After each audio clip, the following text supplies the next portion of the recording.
நண்பர்களே, இன்றைய 40க்கு 40 நிகழ்ச்சிக்கு உங்கள் அனைவரையும் அன்போடு வரவேற்கிறேன். தேசம் முழுவதும், தமிழகம் மட்டுமல்ல, புதுவை மட்டுமல்ல, தேசம் முழுவதும் தேர்தல் பரபரப்பு பற்றிக் கொண்டிருக்கிறது. நாடு முழுக்க ஒவ்வொரு நாளும் ஒவ்வொரு நாளும் புது விஷயங்கள் நடந்து கொண்டிருக்கின்றன. தேர்தல் கூட்டணிகள், தேர்தல் சமன்பாடுகள் மாறிக்கொண்டிருக்கின்றன. புது சமன்பாடுகள் உருவாகிக் கொண்டிருக்கின்றன.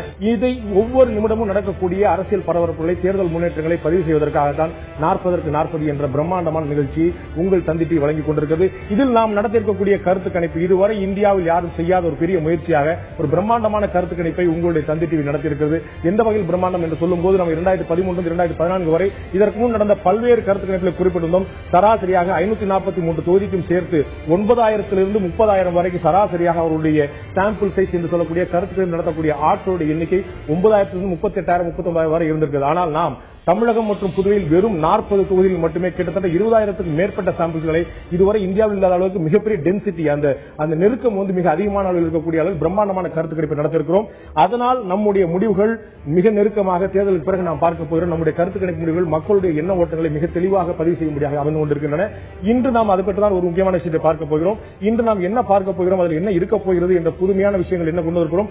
நேற்று வரை நாம் 8 தொகுதியில் பார்த்திருக்கிறோம். அது 8 இல்லாத ஒரு விஷயத்தை இன்று நாம் பார்க்க போகிறோம். 8 தொகுதி மக்களுடைய, நாம் ஏற்கனவே சொன்ன போல கன்னியாகுமரியிலிருந்து மயிலாடுதுறை வரை 8 தொகுதி மக்களிடம் நடத்திய கருத்து கணிப்புடைய ஒட்டுமொத்த முடிவுகளை நாம் பார்க்க இருக்கிறோம். முதலில் நாம் பார்க்க இருக்கும் கேள்வி, அவரிடம் நாம் எழுப்பிய கேள்வி, ஐக்கிய முற்போக்கு கூட்டணி மத்திய அரசு, ஐக்கிய முற்போக்கு கூட்டணி அரசு தனது வாக்குறுதிகளை நிறைவேற்றி இருப்பதாக நினைக்கிறீர்களா என்று கேட்டபோது, இந்த 8 தொகுதி மக்கள் ஆம் நிறைவேற்றி இருக்கிறது என்று 21%, நிறைவேற்றவில்லை என்று 79% மக்கள், இந்த 8 தொகுதியிலிருந்து 79% மக்கள் வாக்குறுதியை மத்திய அரசு நிறைவேற்றவில்லை என்று கூறியிருக்கிறார்கள். அடுத்ததாக நாம் அவரிடம் கேட்டது, இந்த ஐக்கிய முற்போக்கு கூட்டணி அரசு மூலமாக உங்களுடைய வாழ்க்கை தரம் உயர்ந்திருப்பதாக நினைக்கிறீர்களா, மத்திய அரசால் வாழ்க்கை தரம் உயர்ந்திருப்பதாக நினைக்கிறீர்களா என்று கேட்டபோது, இந்த 8 தொகுதி மக்கள் கூறியது 19% மக்கள் ஆம் எங்களுடைய வாழ்க்கை தரம் நிச்சயமாக உயர்ந்திருக்கிறது என்றும், 81% மக்கள் இல்லை, உயரவில்லை என்றும் கருத்து தெரிவித்திருக்கிறார்கள்.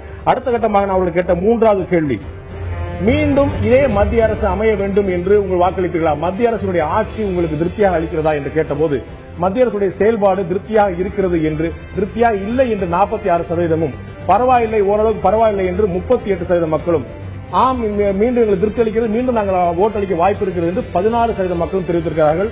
இந்த ஆட்சியுடைய செயல்பாடு திருப்தியாக இல்லை என்று 46%, பரவாயில்லை, ஓரளவு பரவாயில்லை என்று 38%, 16% மக்கள் இந்த அரசுடைய செயல்பாடு எங்களுக்கு திருப்தி அளிக்கிறது என்று சொல்லியிருக்கிறார்கள். மீண்டும் இன்னொரு கேள்வி நாம் அவரோட கேட்டிருக்கிறோம், தமிழ்நாடு தற்போதைய அரசு மீண்டும் ஆட்சிக்கு வர நீங்கள் வாக்களிப்பீர்களா? ஒரே கேள்வி மாற்றி மாற்றி நாம் கேட்கிறோம். ஒரு 4-5 விதமாக அவருடைய எண்ண ஓட்டங்கள் சரியாக பதிவு செய்த முயற்சியின் காரணமாக மீண்டும் இந்த அரசுக்கு வாக்களிப்பீர்களா என்று கேட்டபோது, ஏற்கனவே கேட்ட 3 கேள்விக்கு வேறு மாதிரி பதில் சொன்னவர்கள் 4வது இந்த கேள்விக்கு 24% பேர் ஆம் மீண்டும் இந்த அரசு அமைய வாக்களிப்போம் என்று 24% பேர் குறிப்பிட்டிருக்கிறார்கள். அது சாதாரண தொகையாக நான் நினைக்கவில்லை. இல்லை, இந்த ஆட்சிக்கு நாங்கள் மீண்டும் வாக்களிக்க மாட்டோம் என்று 76% மக்கள் வாக்களித்திருக்கிறார்கள். 76% மக்கள் மீண்டும் நாங்கள் இந்த அரசு அமைய வாக்களிக்க மாட்டோம் என்று குறிப்பிட்டிருக்கிறார்கள். அடுத்து இந்த 8 தொகுதி மக்களிடம் நாம் எழுப்பிய ஒரு கேள்வி, மத்திய அரசின் ஆட்சியில் தமிழகம் பயன்பெற்றதா என்ற ஒரு கேள்வி கேட்டோம். தமிழக அரசு, தமிழக மக்கள் இந்த மத்திய அரசு மூலமாக பயன்பெற்றிருக்கா என்ற கேள்வி எழுப்பிய போது 19% மக்கள் ஆம் மத்திய அரசு மூலம் தமிழகத்துக்கு பயன் கிடைத்திருக்கிறது என்றும், 81% மக்கள் பயன் கிடைக்கவில்லை என்று குறிப்பிட்டிருக்கிறார்கள். அடுத்ததாக இந்த 8 தொகுதி, இந்த 8 நாடாளுமன்ற தொகுதி மக்களிடம் நாம் எழுப்பிய கேள்வி, அடுத்த பிரதமராக யார் வர வேண்டும் என்று நீங்கள் விரும்புகிறீர்கள் என்று கேட்டபோது 60% மக்கள் நரேந்திர மோடி பிரதமராக வர வேண்டும் என்று தெரிவித்திருந்தார்கள். ராகுல் காந்தி எங்களுடைய பிரதமராக வர வேண்டும் என்று 12% மக்கள், மற்றவர்கள் பிரதமராக வர வேண்டும் என்று 10% மக்கள், தமிழக முதலமைச்சர் ஜெயலலிதா பிரதமராக வர வேண்டும் என்று 18% மக்கள், 60% நரேந்திர மோடி, 18% ஜெயலலிதா, 12% ராகுல் காந்தி, மற்றவர்கள் வாக்கு 10%. இதுல இன்னொரு முக்கியமான விஷயம் கேட்டோம். இதே ஒரு கேள்வி என்று மாற்றி நாம் கேட்டபோது, இந்த இந்தியாவுடைய பிரச்சனைகளுக்கெல்லாம் தீர்வு அளிக்கக்கூடிய ஆகச் சிறந்த தலைவராக யாரால் செயல்பட முடியும் என்று நினைக்கிறீர்கள் என்று கேட்டபோது 68% மக்கள் நரேந்திர மோடியால் தான் அவ்வாறு செயல்பட முடியும் என்றும், 23% மக்கள் ராகுல் காந்தியால் செயல்பட முடியும் என்றும், 4% மக்கள் தமிழக முதலமைச்சர் ஜெயலலிதாவால் இந்த தீர்வை தர முடியும் என்றும், மற்றவர்கள் பற்றி 5% மக்களும் கருத்தை தெரிவித்திருக்கிறார்கள். இந்த 8 தொகுதி நாடாளுமன்ற தொகுதி மக்களிடம் நாம் எழுப்பிய அடுத்த முக்கியமான கேள்வி, நீங்கள் தேசிய கட்சிக்கு வாக்களிப்பீர்களா, மாநில கட்சிக்கு வாக்களிப்பீர்களா என்று கேட்டபோது, நாங்கள் மாநில கட்சிக்கு வாக்களிப்போம் என்று 58% மக்களும், தேசிய கட்சிக்கு வாக்களிப்போம் என்று 42% மக்களும் தெரிவித்திருக்கிறார்கள். தேசிய கட்சிக்கு 42%, மாநில கட்சிக்கு 58%. இந்த 8 நாடாளுமன்ற தொகுதி மக்களிடம் நாம் எழுப்பிய அடுத்த கேள்வி, தேசிய கட்சிக்கு வாக்களிப்பீர்களா, மாநில கட்சி வாக்களிப்பீர்களா என்று ஏற்கனவே கேட்டிருந்தோம். உங்களுடைய தேர்வு தேசிய கட்சி என்றால் எந்த கட்சிக்கு வாக்களிப்பு அடுத்த கேள்வி கேட்டோம். தேசிய கட்சிக்கா மாநில கட்சிக்கா என்ற கேள்விக்கு பிறகு உங்களுடைய தேர்வு தேசிய கட்சி என்றால் உங்களின் ஓட்டு யாருக்கு என்று கேட்டபோது 66% மக்கள் 66% மக்கள் தேசிய கட்சி தெரிவித்தனர். அடுத்த கேள்வி நாம் கேட்டிருந்தோம், மாநில கட்சி என்றால் உங்களுடைய ஓட்டு யாருக்கு என்ற போது 55% மக்கள் அதிமுகவுக்கும், திமுகவுக்கு 33% மக்களும், 6% மக்கள் தேமுதிக தேசிய முற்போக்கு திராவிட கழகத்துக்கும், 3% மக்கள் மறுமலர்ச்சி திராவிட முன்னேற்ற கழகத்திற்கும், மேலும் 3% மக்கள் பாட்டாளி மக்கள் கட்சிக்கும் தெரிவித்திருக்கிறார்கள். தேசிய கட்சிக்கா என்ற தேர்வு வந்தபோது கிட்டத்தட்ட 60% மக்கள் பாரதிய ஜனதாவை தேர்ந்தெடுத்திருந்தார்கள். கிட்டத்தட்ட 30% மக்கள் காங்கிரஸை தேர்ந்தெடுத்திருந்தார்கள். மாநில கட்சிக்கு யாருக்கு வாக்களிக்கும் என்று கேட்டபோது 55% மக்கள் பிரதானமாக இடம்பெடுத்திருக்கக்கூடியது அதிமுக, இரண்டாவதாக 33% இருக்கக்கூடியது திராவிட முன்னேற்ற கழகம். அடுத்ததான் நாம் அவரோட கேட்டிய கேள்வி, இங்க இருக்கக்கூடிய 8 தொகுதி வாக்காளரிடம் கேட்ட கேள்வி, ஆம் ஆத்மி கட்சியை பற்றி உங்களுக்கு தெரியுமா என்று கேட்டிருந்தோம். ஆம் தெரியும் என்று இந்த 8 தொகுதி மக்களிடம் 61% மக்கள், கிட்டத்தட்ட பெரும்பான்மை மக்கள் 61% மக்கள் ஆம் ஆத்மி கட்சி எங்களுக்கு தெரியும் என்று குறிப்பிட்டார்கள். அப்படி ஒரு கட்சி இருப்பது எங்களுக்கு தெரியாது என்று 39% மக்கள் தெரிவித்திருந்தார்கள். அடுத்ததாக நாம் கேட்டிருந்த கேள்வி, ஆம் ஆத்மி கட்சி உங்களுக்கு தெரியும் என்றால் அந்த கட்சிக்கு நீங்கள் வாக்களிப்பீர்களா என்று கேட்டிருந்தோம். தேசிய கட்சியில் பாரதிய ஜனதா காங்கிரஸ் அடுத்ததாக ஆம் ஆத்மி கட்சி தேசிய பேசப்பட்டவரால் இந்த கேள்வி எழுப்பியிருந்தோம். 82% மக்கள் நாங்கள் இந்த கட்சிக்கு வாக்களிக்க மாட்டோம் என்றும், 18% மக்கள் ஆம் ஆத்மி கட்சியை தெரியும் என்று கூறினார். 18% மக்கள் நாங்கள் ஆம் ஆத்மி கட்சிக்கு வாக்களிப்போம் என்றும் கூறினார்கள். இந்த 8 நாடாளுமன்ற தொகுதி மக்களிடம் நாம் எழுப்பிய அடுத்த முக்கியமான கேள்வி, தமிழக முதலமைச்சர் ஜெயலலிதா அடுத்த பிரதமராக வர முடியும் என்று நீங்கள் நினைக்கிறீர்களா என்று கேட்டபோது, ஆம் வர முடியும், தமிழக முதலமைச்சர் ஜெயலலிதா அடுத்த பிரதமராக வர முடியும் என்று 26% மக்களும், வரக்கூடிய வாய்ப்பு இருக்கிறது எங்களால் உத்தரவாதமாக சொல்ல முடியவில்லை என்று 22% மக்களும், 52% மக்கள் இல்லை தமிழக முதலமைச்சர் ஜெயலலிதாவால் அடுத்த பிரதமராக ஆக முடியாது என்றும் தெரிவித்திருக்கிறார்கள். நாடாளுமன்ற தொகுதியுடைய மக்களுடைய என்ன ஓட்டங்கள் என்னவாக இருக்கிறது என்று பார்த்துக் கொண்டிருக்கிறோம்.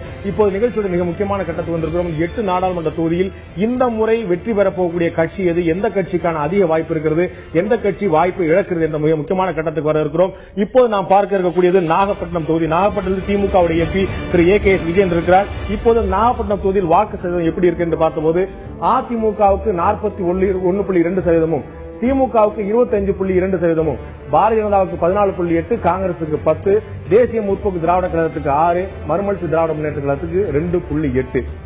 அதிமுக அதிகமான அளவில் 41.2%, திமுக அதுக்கு அடுத்ததாக 25.2%, காங்கிரஸ் 10%, பாரதிய ஜனதா கட்சி 14%. நாகப்பட்டினம் தொகுதியில் இது நாகப்பட்டினம் இப்போ தற்போது திமுக சேர்ந்த திரு AKS விஜயன் அவர்கள் எம்பியா இருக்கக்கூடிய வாய்ப்பு இருக்கிறது.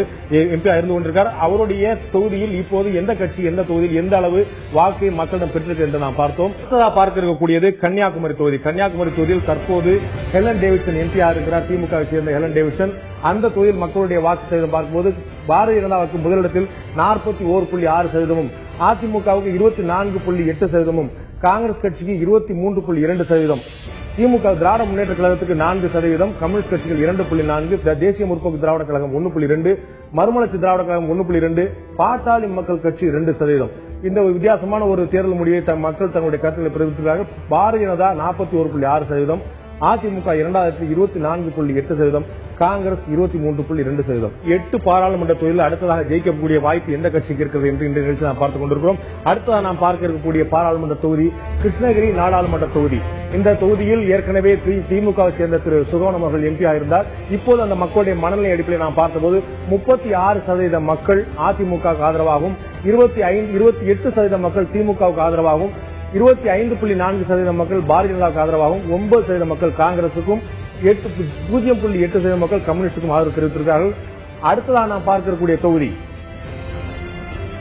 வேலூர் தொகுதி. வேலூர் நாடாளுமன்ற தொகுதியின் மக்கள் அங்கு வந்து இந்திய யூனியன் முஸ்லீம் லீக்கை சேர்ந்த திராவிட முன்னேற்ற கழகம் சார்பாக போட்டியிட்ட திரு அப்துல் ரஹ்மான் எம்பியா இருக்கிறார். அந்த தொகுதி மக்களுடைய என்ன ஓட்டம் என்னவா இருக்கு என்று பார்த்தபோது 28.4% மக்கள் அனைத்து இந்திய அண்ணா திராவிட முன்னேற்ற கழகத்துக்கும், 24.8% மக்கள் திராவிட முன்னேற்ற கழகத்துக்கும், 26% மக்கள் பாரதிய ஜனதாவுக்கும், 18% மக்கள் காங்கிரசுக்கும், தேசிய முற்போக்கு திராவிட கழகத்துக்கு 2% மக்கள் தங்களுடைய ஆதரவை தெரிவித்திருக்கிறார்கள். அடுத்ததாக நாம் பார்க்கக்கூடிய தொகுதி அரக்கோணம். முன்னாள் மத்திய அமைச்சர் திரு ஜெகத் ரட்சன் எம்பியா இருக்கக்கூடிய தொகுதி திராவிட முன்னேற்ற கழகம் சார்பாக. அரக்கோணம் தொகுதியில் அதிமுகவுக்கு 47.2%, திராவிட முன்னேற்ற கழகத்துக்கு 28.4%, தேசிய முற்போக்கு திராவிட கழகத்துக்கு 8%, மறுமலர்ச்சி திராவிட முன்னேற்ற கழகத்துக்கு 8%, பாரதிய ஜனதாவுக்கு 4.4%, காங்கிரசுக்கு 2.4%, பாட்டாளி மக்கள் கட்சிக்கு 1.2% வாக்குகள் இருக்கிறது.